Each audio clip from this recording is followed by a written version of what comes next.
uh, uh, women, different forms of unorganized sector. So we have seen the petty vendors, construction women workers, the small scale employment, self-employment, the home-based employment.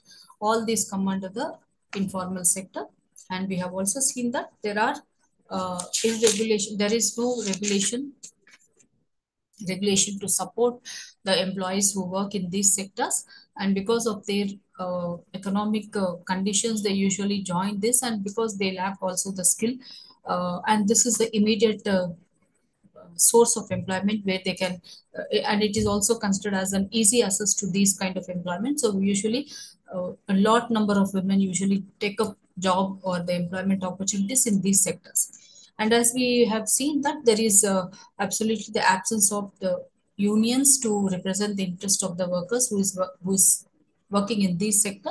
On the other side, when we talk about the organized sector, we have also seen that there is uh, it is totally an in secured kind of employment in the organized sector, where even in the women who is working in the organized sector, though it is very less number, but then still they have been they have all the protective measures. So the state legislations also work out on get implemented in these the organized sector.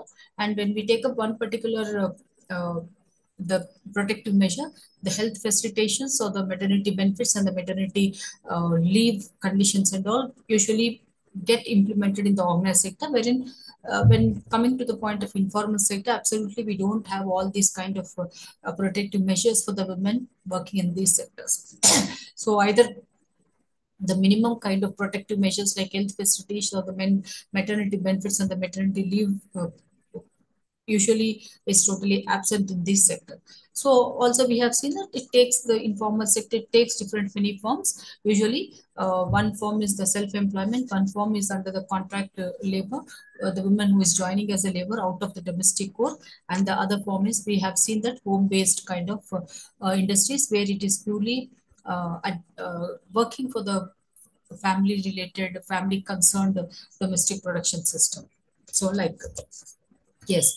When we talk about the problems of women in the informal sector, we have also seen that the lack of access to raw material. So when we take up the women who is working for the piece rate in the piece rate under in the informal sector, usually they are paid for the particular piece of work they are working here, and the raw material is submitted by the owner of that particular industry or the sector. So usually here we come across that there is one owner and the employees who is working for the industry, the small sector. So here, when we take up this particular aspect here, sometimes what happens is the lack of access of the raw material also, because the women who is working for this sector is very poor and they cannot have the purchasing power to go for purchasing the raw material. So they usually depend on the piece rate work and all. So this at large, when we look into the issues of concern with these kind of sectors, we find that there is lack of, because they have no access towards the raw material where they can start up their own self-employment. Then she is forced to join the work under some owner here. Then the access to credit and the marketing facilities, absolutely there is absence of access to credit. And as we were every time talking that it is the economic very poor and the poverty women usually join this. We have seen a lot of a group of we have generalized yesterday. We have talked about the conditions of the women who is working in this informal sector, the self-employment sector here. We have seen that very poor background economic family, poor economic background families join or take up the employment in these sectors. So there is lack of access to credit and marketing facilities are not there. And then again we come across inadequate knowledge of the market demands. Like when even if we take up self-employed women in this sector, if they are running their own small sector, they may not have that idea of like what the market actually demands and what should they usually uh, produce here. So this aspect is totally absent because they are illiterate sometimes, and they cannot go having the access towards all this knowledge and all. So this is also usually rest in the informal sectors. And inadequate like health problems. So we have seen that how in the BD making sectors, in one particular small room, usually all the people who is working for the rolling of the BDs sit together, and in this one small room itself, they perform all the productive activity, rolling the BDs and all, and they are open to the chemical processing, the chemical aspect of the tobacco, and usually they inhale the tobacco smell and all, and this is leading to the hazardous, dangerous health conditions for these women. So likewise, we have different sectors who is also usually take up the same kind of work conditions and all. So usually most of these women work in a hazardous working conditions. So even this has to be taken care of. So like we have seen yesterday certain measures and certain policies, the acts which usually relate to these industries and all. And one more, I try to highlight few major important provisions which come across. We have National Commission on Self-Employed Women. So in 1987, there was a commission taken up by the central government where it talks about usually they went into the field of these informal sectors, and they have examined the present status of the women in the self-employed sector with special reference to employment, health conditions, education, and social status. So this commission has examined all these kind of aspects of the women who is into the self-employment. Then they have also observed the various legislations and the impact of that particular legislations on the self-employment women. And usually, especially, they have identified the maternity benefits and the health insurance for these women there. We have seen that how this commission has been taken up overall examination and overall inquiry into all the different aspects related to the self-employment in the informal sector, and they've given the suggestions to the government of India.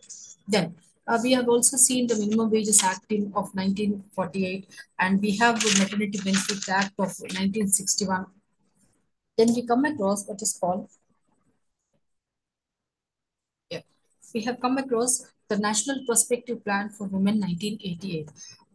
We have Women's Compensation Act of 1932. We have Child Labor Prohibition Act of 1986. Though all these acts are existing and being implemented, but then still the issues are still related, and issues are still associated with the women as well as the child labor and all. But then still what we have is when we talk about the National Perspective Plan for the Women in 1988, what does this exactly focused? What does this particular plan has highlighted here? So it has identified three critical factors. The National Perspective Plan for Women 1988 has identified three critical factors affecting women's employment. Like one is a segmentation of labor market which works against women. Segmentation of the labor market which is against the women's employment. So we have seen yesterday, I think one of the point we have been discussing, right, when because of the rapid industrialization and the urbanization, there have started already a high level of a segmentation, and which usually takes the persons who into these segments for the work and employment, only the persons who have the skill and all. So if the women are lacking with the skill to work in these industries or any of the sectors here, usually they are out of the employment because there is no chance for them to get into this kind of employment. So they are on the side of the loss of the employment. Then adverse implications of technology growth for women. So usually we find that when there is high technological usage in the sectors here, they cannot use the technology. They lack the technological knowledge and all. So usage of the technology. So even this is one of the source where which has been making women out of the employment source and all. Then lack of unionization of female workers. We have been seen from the topics like it is totally absence of the unions which has to represent the interest of the workers who is working for the unorganized sector. So usually this is also one of the reasons which usually make women who cannot come out with their interest level, can come out with the representation of or demand or bargain with the master and all. So this is also making them uh, like disappointment, or like it is demotivating them the entry into the employment. Then absence of purposeful human resource development policy aimed at improving women's employment and productivity through training. So because we have seen that informal sector is very easy entry, and immediately they can be also out of the employment. So when there is an easy entry, probably we have an understanding that there is no training or there is no skill for the women, but they have just taken into, and they made by force to do the work alone. And usually women accept this because of the poor economic background of the family, and they feel that they can earn some money and support the family.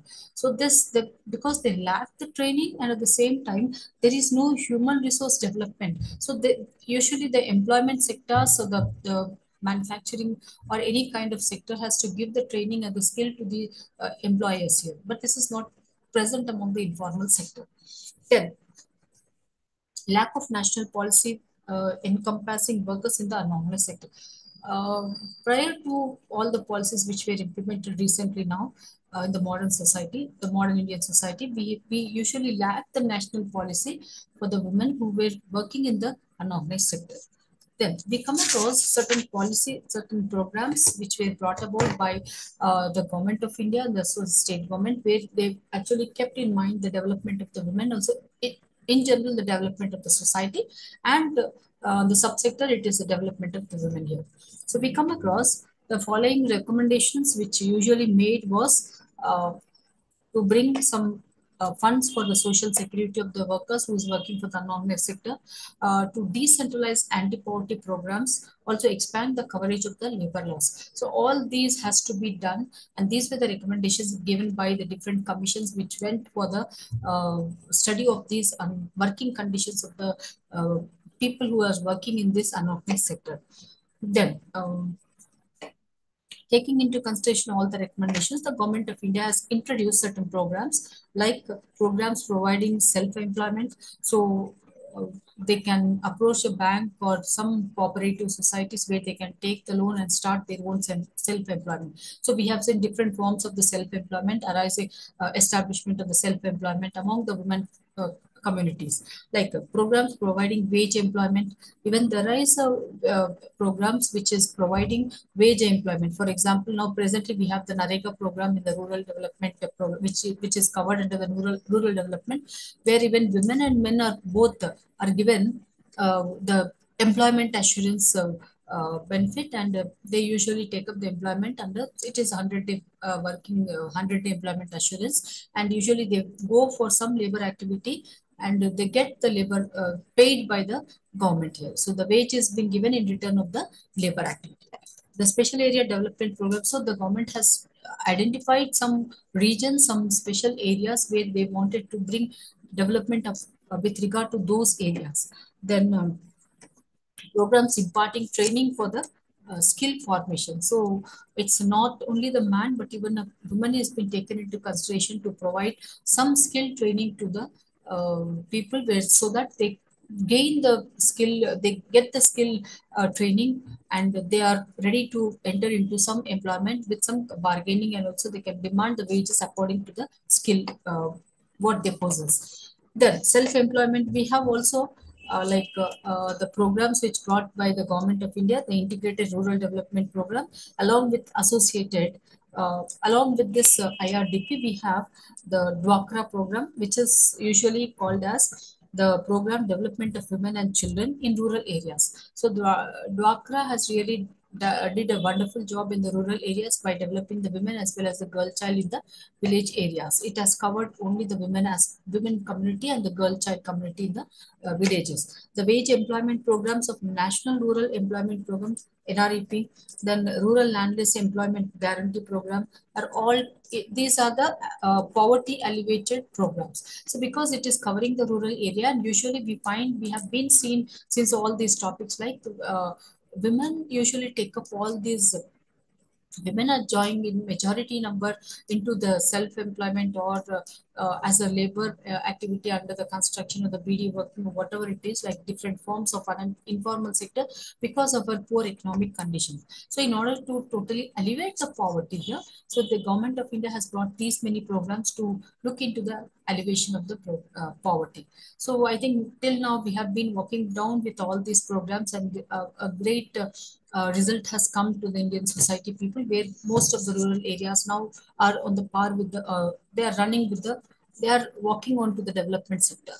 Now, we come across What is this DWACRA actually, which is meant for the women and child development. It talks about to strengthen, this is a IRDP sub scheme. So IRDP has associated with some other sub schemes here, and one of the sub scheme talks about the DWACRA.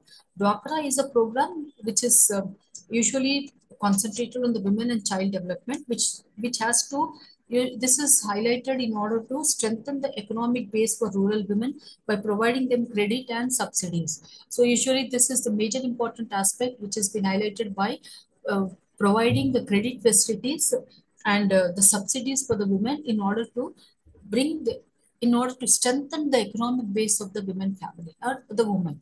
So this is the first major measure which has been taken up by the government of India by providing them the loans, also the credit facilities, and at the same time the subsidy. So though they are given some credit facilities, also it is supported by the subsidies, so that the women is motivated in order to take up the credit facilities, start up their own self-employment, the home-based productive activities and all.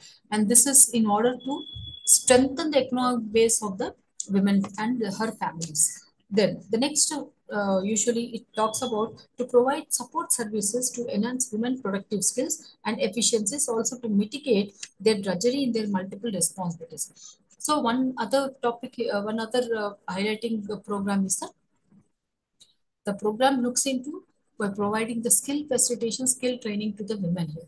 So this is the major important aspect where most of the women who lives in the rural areas lack the skill, also their literacy, but then still because of the lack of education, they even cannot concentrate on the skill training. So now onwards, after the DROCRA was initiated, they started giving some training programs to the women here, productive skill trainings to the women here, to enhance their bargaining power and decision making abilities to collectivization. Now, I think if you all have the idea with regard to the Dwakra formation, the Dwakra groups here, it talks about something where they should form a group like 10 member or some group formation is has to take place in order to get the credit facilities and also subsidies. So when they are forming as a group, usually it is strengthening their power of bargaining. So it is something where they're motivated with the confidence levels, and usually with these confidence levels, I think because there is a group formation here, so they feel that one all the women get the support of the other members of the group, and they have that confidence levels to go for bargaining in the market or bargaining with the master here. There, to train them in productive skills and group dynamics, and then at the same time to orient the development functionaries to respond positive to the needs and constraints of the woman. So usually they're giving the orientation. Probably most of the government organizations and the NGO sectors usually enter into these fields in order to provide all this training and the mass education and all. So when we look into this particular aspect, it is development of functionaries to respond positively to the needs and the constraints of the poor women. So all these women are responding towards their, usually they are developing the functionaries to respond to the needs of the women, and also to there are certain hurdles in order to enter into all these kinds or utilization of all these facilitations. So they are also addressing what the constraints of these poor women, and far beyond they are moving away from these constraints. They are facing all the challenges and moving with the utilization of all the uh, facilitations provided by the government through Dwakra system and all. Now, we have what is called the programs for the wage employment. Also, we have the support services. So, likewise, we can talk about different mini programs like we come across what is called, there is also, they have been started the organization support in the form of the SEWA, SEWA. SEWA is Self-Employed Women's Association. Uh, SEWA is the Self-Employed Women's Association, and which has been founded by the Anusuya Bain of Ahmedabad, Gujarat in 1972, and in 1981 it was associated with the TLA, the trade unions. So the main objective of this organization, this is a supportive system for the women development. supportive system in order to eradicate the poverty, to bring them into the mainstream, to give empowerment to these women. So all the different aspects are covered with these kind of supportive systems in the form of organizations also. So Seva is the major important one when we are talking about the Seva. It has been founded by the Anasuya Bain. So it is an organization with the support, or sometimes it is independently working in order to bring rehabilitation of all these women here. So and say a Bain in Gujarat here, then it got associated with the trade unions. So usually the major objectives of this organization are to organize and unite women, bring together all the groups of unorganized urban and rural women together. So it is a very big platform for the women who is working in either urban or the rural unorganized sector. And the major important motive behind this particular organization is to bring them onto one stage and unite them together so that they can address the issues or the obstacles or the categorizations, the demands of the people, the demand of these members, the wage conditions, the poor working conditions, all these they can address on one particular platform. Then to create social and economic institutions for providing self-employment and security. So it is also the major objective of the Seva is to create social and economic institutions for providing self-employment and security. So it is one of the major important objective in order to provide them the self-employment, also uh, bring security to these women who is working for the informal sectors, or to make them to join in these kind of sectors by giving them the protection. Then to struggle for justice and equality for their members. So all the members are united together, and they are, as I said, they are addressing all the issues here on one particular platform. But at the same time, they also struggle for the justice and equality for their members. So if we were talking about different many injustice done for these women who is working for the informal sector, sometimes it is undervaluated. Then we find that there is no regulations for these sectors and all, and the wage discrimination we have. So all this can be we can treat as the injustice done to the women who is working in. And at the same time, because they can be ousted out at any time, there is no time bound or time limitations for these women who is working. But even when they are working for the extra hours, they are not being paid by the owner of the sector. So all these are the major issues we have for the women who is working in the informal sector. And this Seva organization has taken as the major important objective to provide the they can go for struggle for the giving justice and also equality for their members. So these are the three major objectives where the Seva organization is working on. Then we have the Working Women's Forum. So from now onwards, we can talk about like other than the government policies, programs, we also have on the other side simultaneously the organization committees are also working for the rehabilitation, development, and addressing the issues of the women who is working for the employees, the women employees who are also working in these informal sectors. So we have women's Working Women's Forum also. Somewhere in 1978, in Tamil Nadu, it was established. It was started, and to provide organization support to women workers on trade lines, provide visibility to the valuable economics. So we have been talking that the women's work is invisible. So different kinds of varied roles she's been playing, and she's struggling hard. The hardships all go in vain. But now on, when we talk about the Working Women's Forum, this Working Women's Forum objective is to bring the visibility, to see that there is a visibility of the women's work. So that means you are identifying the women's hardships, you are identifying, they have taken the issue by saying that we need to identify the women's hardship and also the role she's playing. So the importance of that particular role, importance of the work she's giving to the family and to the society. So the invisibility is major objective for this particular organization.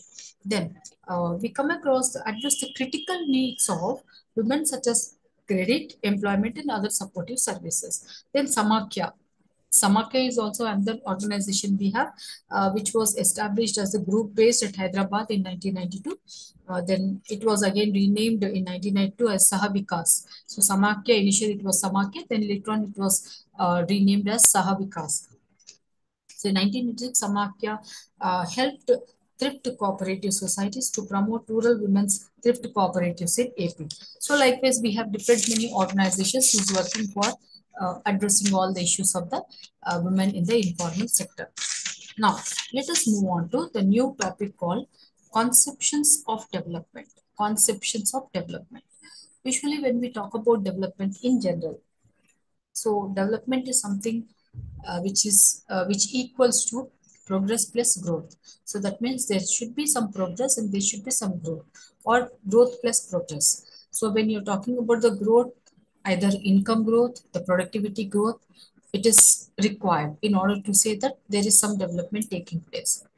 And simultaneously, not only hike in the productivity, not only hike in the income sources here, income of a person, other national per capita income, but at the same time, it requires some attitudinal changes also, so that both together, in association of each other, can bring development here. But actually, when we talk about the conceptions of development, usually we take some theoretical perspectives with regard to understanding what are the development and conceptions. How do we form the conceptions of the development here? So let us take up a very famous thinker. Usually, the name of the person is Mittal, Gunnar Mittal. So according to him, he has given a theory named called development of underdevelopment. So I repeat once again, Mittal's theory name is called, she spoke on the development aspect of the societies. So his theory is named as development of underdevelopment.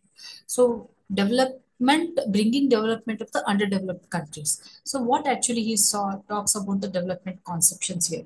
He says the underdeveloped countries, usually when we focus on the underdeveloped countries, it identifies the lack, that underdevelopment is because of lack of capital, lack of skilled labor. So uh, countries are underdeveloped because they lack the capital, then they lack the skilled labor management, the skilled labor management and expertise, lack of infrastructure, then modern technology, and also foreign exchange.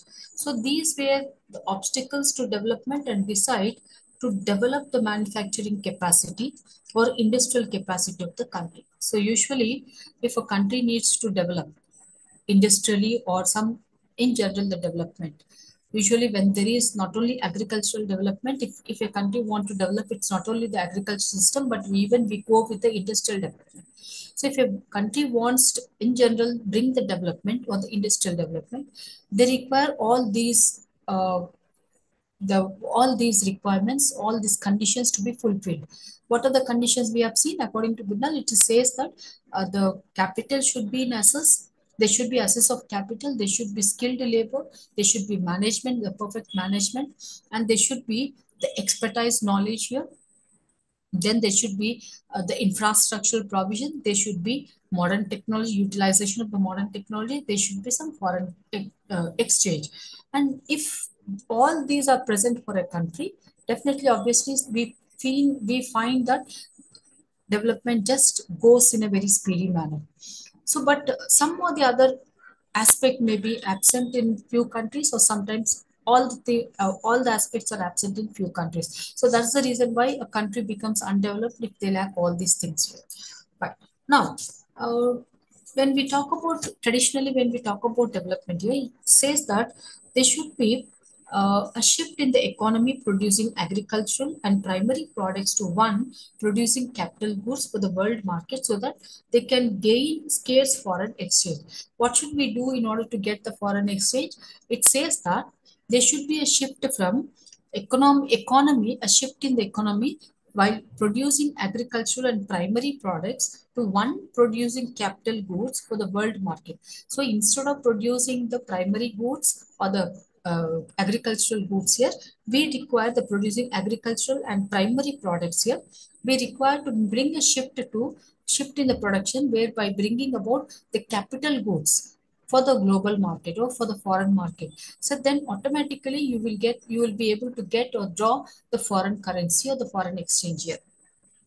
Then it says that development advisors usually say that they should be internationally would help a developing country And land reforms in the Indian society, when we take up this development conception to the Indian society or in the world view also, we talk about the land reforms were introduced in many countries. Even India got introduced with the land reforms long back, and we were the major land reforms were introduced. Then we had countries in order to use land productively.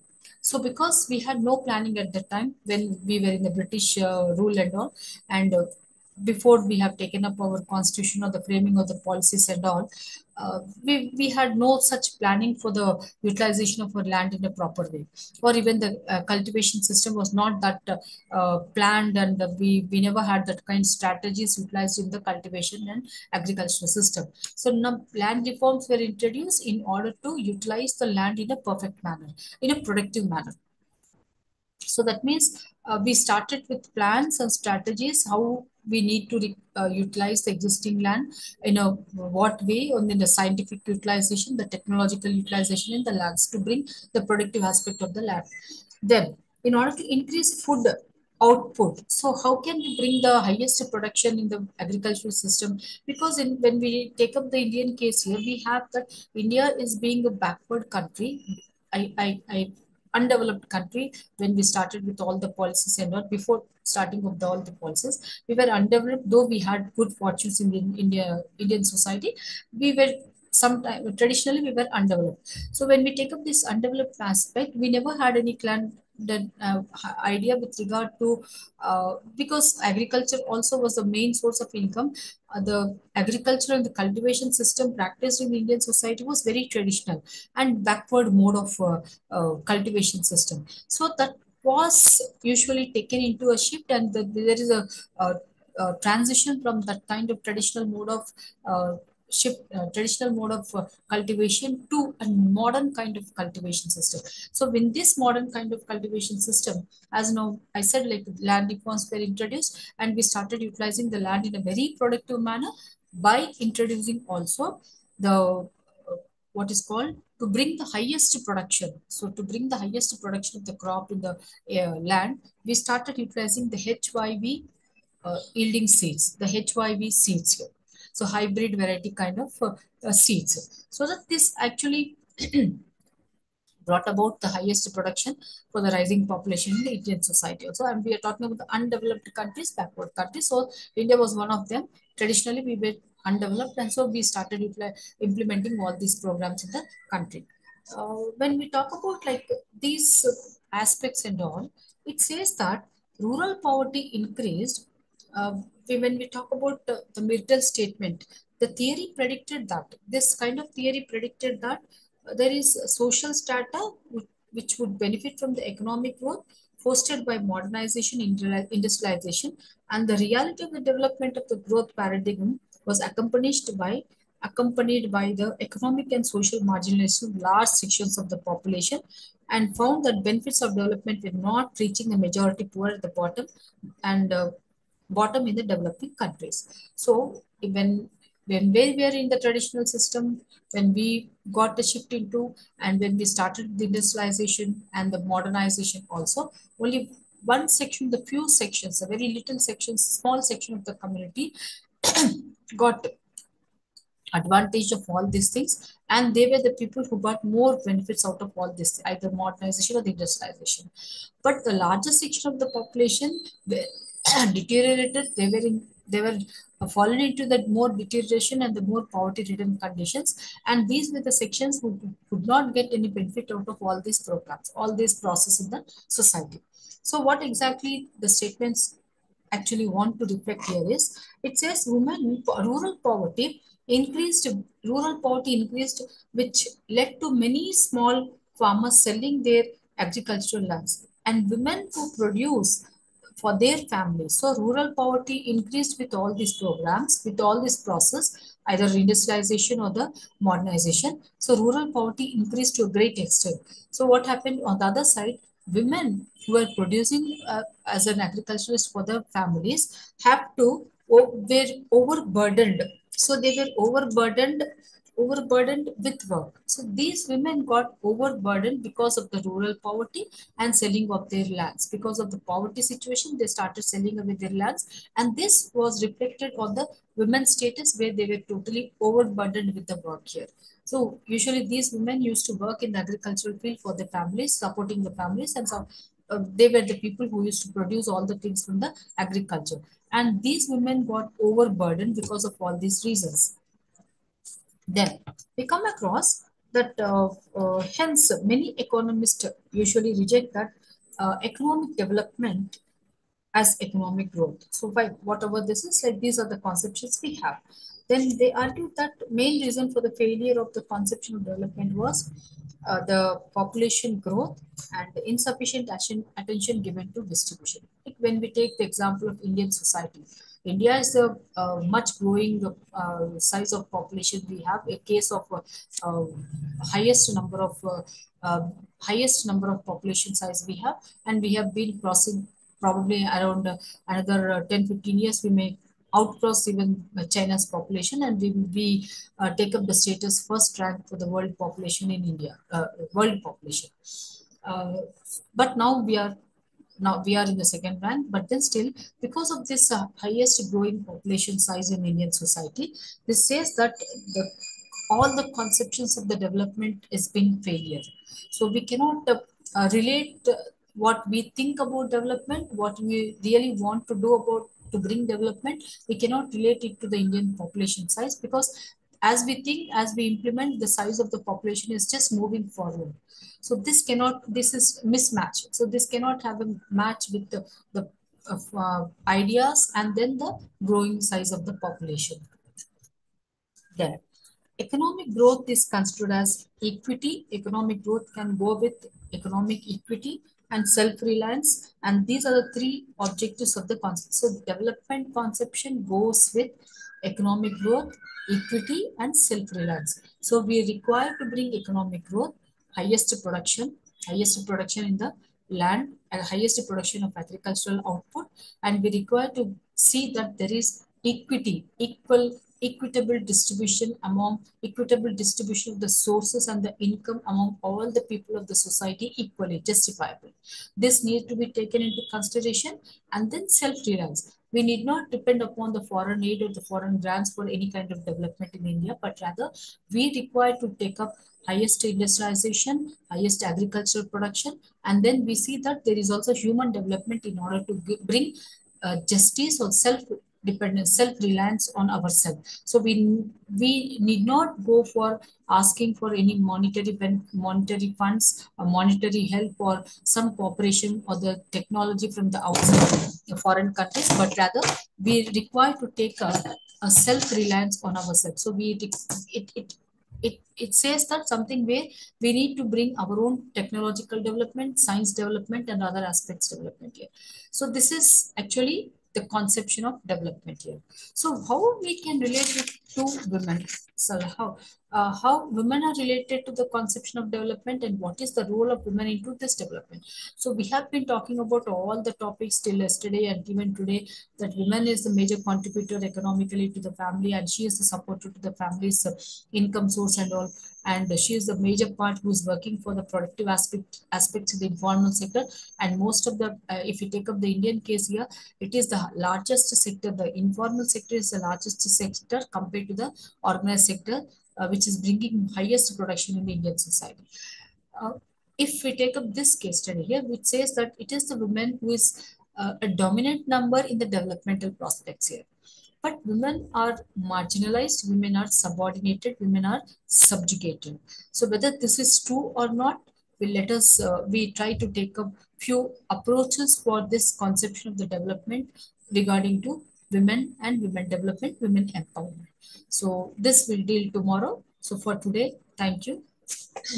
So we'll go with certain approaches of development tomorrow, uh, taking the relating women approach, women development and approach here.